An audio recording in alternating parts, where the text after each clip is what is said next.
সাভারে একই দিনে দুইটি চলন্ত যাত্রীবাহী বাসে ডাকাতির ঘটনা ঘটেছে। এ ঘটনায় মহাসড়কে চলাচলরত যাত্রীদের মাঝে চরম আতঙ্ক ছড়িয়ে পড়েছে। দিনের বেলায় যাত্রীবাহী বাসে উঠতে ভয় পাচ্ছেন অনেকে। যাত্রীরা মহাসড়কে পুলিশের টহল জোরদার করার আহ্বান জানিয়েছেন।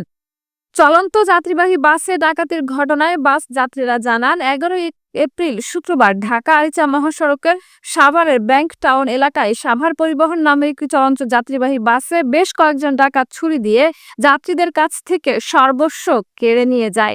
অপরদিকে এর কিছুক্ষণ পরে মহাসড়কের সিএনবির আগে রাজধানী পরিবহনে 3 ডাকাত উঠে ধারালো ছুরির ভয় দেখিয়ে যাত্রীদের কাছ থেকে নগদ টাকা পয়সা ও স্বর্ণালংকার লুটে নিয়ে যায়। পরে খবর পেয়ে সাভার মডেল থানা পুলিশ ঘটনাস্থল পরিদর্শন করেছে। এ বিষয়ে সাভার সার্কেলের অতিরিক্ত পুলিশ সুপার শাহিনুর কবিরকে একাধিকবার ফোন দিলে তিনি ফোন রিসিভ করেননি। এর আগে মহাসড়কটির একই স্থানে বেশ কয়েকটি চলন্ত যাত্রীবাহী বাসে ডাকাতির ঘটনা ঘটেছে।